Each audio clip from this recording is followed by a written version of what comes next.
Bienvenue à tous. Merci beaucoup de me retrouver et comme toujours, un remerciement tout particulier à chacun d'entre vous qui êtes abonné sur Substack, sur Patreon, ici sur YouTube, ou qui avez soutenu mon travail d'une autre manière.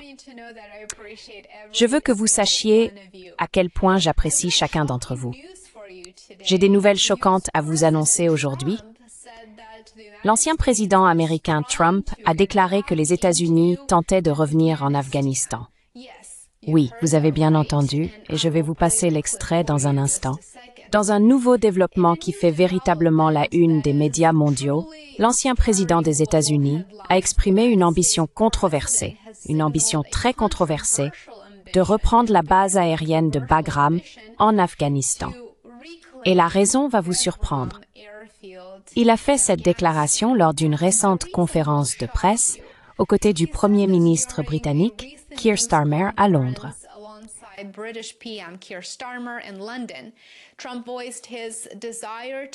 Trump a exprimé son souhait de voir Bagram revenir sous contrôle américain, qualifiant le retrait de l'administration Biden d'Afghanistan en 2021, je cite, de désastre total. Et c'était un désastre, il a raison, le retrait a été une humiliation nationale. Mais Trump a également critiqué la décision d'abandonner la base, déclarant, je cite, « Nous leur avons donné pour rien ». Comme s'il était logique de passer encore 2 décennies à tenter de remplacer les talibans par les talibans. Comme je l'ai mentionné dans un post sur mon Telegram, les États-Unis ont dépensé 1,6 billion de dollars pour sortir d'Afghanistan et d'Irak. Et maintenant, Trump veut vous y renvoyer. La base aérienne de Bagram est située juste au nord de Kaboul. Elle a été autrefois l'épicentre des opérations militaires américaines en Afghanistan. À son apogée, plus de 100 000 soldats américains y ont transité.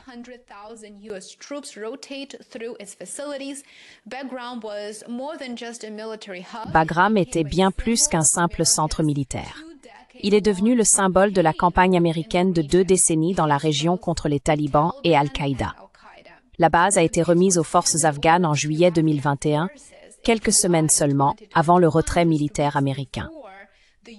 Lorsque le gouvernement afghan s'est effondré, le contrôle de Bagram s'est également dissipé. Aujourd'hui, la grande question est la suivante.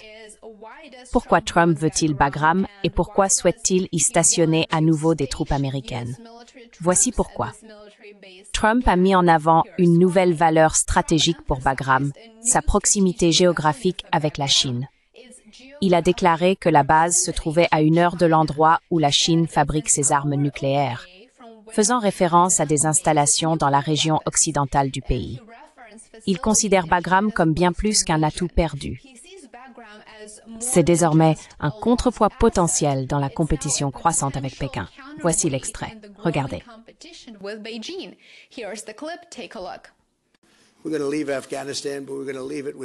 Nous allons quitter l'Afghanistan, mais nous allons partir avec force et dignité. Nous allons garder Bagram, la grande base aérienne, l'une des plus grandes bases aériennes du monde. Nous l'avons donnée pour rien. Nous essayons de la récupérer d'ailleurs, d'accord? Voilà peut-être une petite information exclusive. Nous essayons de la récupérer parce qu'ils ont besoin de choses de notre part. Nous voulons récupérer cette base. Mais l'une des raisons pour lesquelles nous voulons cette base, c'est que, comme vous le savez, elle se trouve à 1 heure de l'endroit où la Chine fabrique ses armes nucléaires. C'est damning.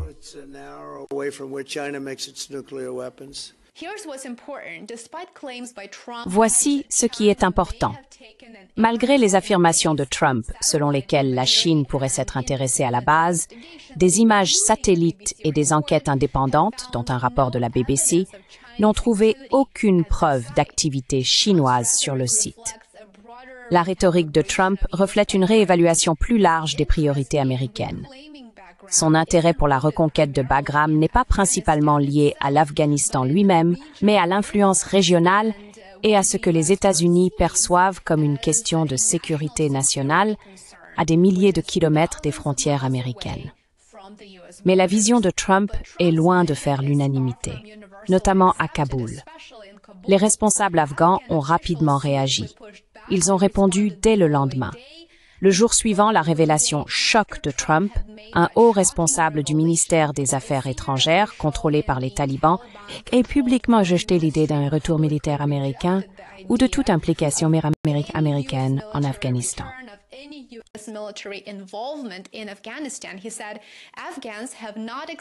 Il a déclaré que les Afghans n'ont jamais accepté de présence militaire dans leur histoire, soulignant qu'un retour des forces américaines violerait les termes de l'accord de Doha signé sous la première administration Trump.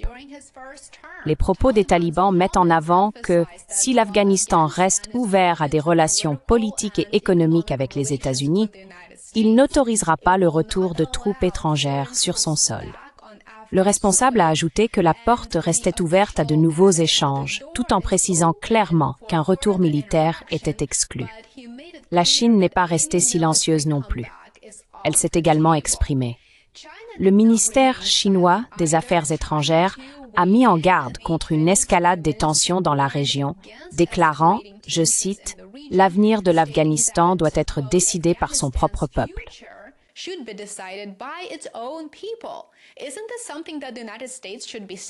N'est-ce pas quelque chose que les États-Unis devraient dire d'ailleurs?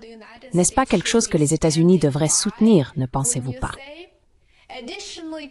De plus, la Chine a mis en garde contre ce qu'elle a qualifié, je cite, de provocation à la confrontation. Cette confrontation, cependant, devient de plus en plus inévitable à mesure que les États-Unis réorientent leur politique étrangère vers une compétition entre grandes puissances, en particulier avec la Chine. Dans ce contexte, Bagram concerne de moins en moins l'Afghanistan et bien sûr de plus en plus le positionnement géopolitique. Malgré tout, le chemin pour reprendre Bagram comporte de nombreux obstacles et de nombreux défis. Et c'est en réalité une bonne chose. Nous n'avons pas besoin que des troupes américaines retournent en Afghanistan après que les États-Unis ont bombardé l'installation nucléaire iranienne il y a quelques mois à peine. Un bombardement illégal en violation de la souveraineté de l'Iran.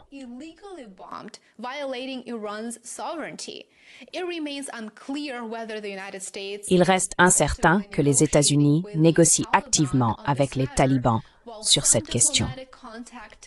Bien que certains contacts diplomatiques se poursuivent, notamment des discussions récentes concernant des citoyens américains détenus en Afghanistan, il n'existe en réalité aucune indication officielle ou confirmée de progrès sur les questions militaires. Les experts avertissent que même l'évocation d'une reprise de Bagram pourrait donner un avantage aux talibans, ou pire, provoquer une instabilité régionale.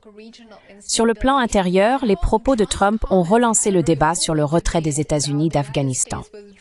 Si l'administration Biden a supervisé la phase finale chaotique, y compris l'attentat meurtrier à l'aéroport de Kaboul, qui a coûté la vie à 13 soldats américains, le plan lui-même avait en réalité été amorcé sous Trump lors de sa première présidence.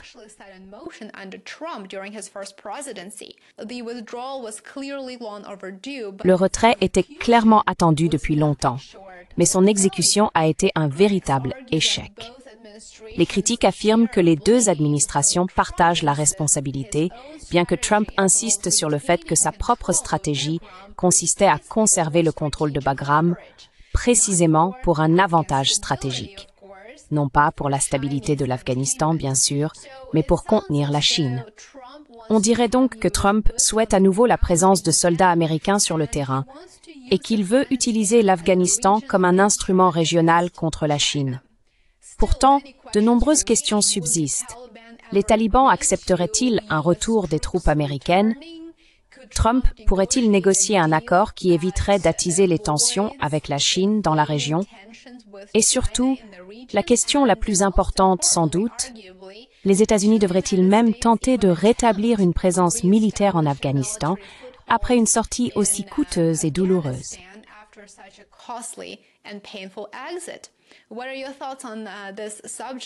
Qu'en pensez-vous? Que pensez-vous de l'ingérence des États-Unis dans les affaires de l'Afghanistan et de la possibilité de renouveler leur présence militaire là-bas? Partagez vos réflexions dans les commentaires ci-dessous, s'il vous plaît. J'aimerais beaucoup avoir votre avis. Mettez un pouce bleu à cette vidéo si vous l'avez trouvée intéressante et instructive. Pensez à la partager avec votre entourage et assurez-vous d'être abonné ici sur YouTube. J'aimerais beaucoup vous retrouver pour la prochaine vidéo. Et si vous aimez lire ou souhaitez un peu plus de contenu, consultez mon Substack et mon Patreon. Les liens sont dans la description ci-dessous. On se retrouve dans la prochaine vidéo. Prenez soin de vous. I'll see you in my new one. Take care.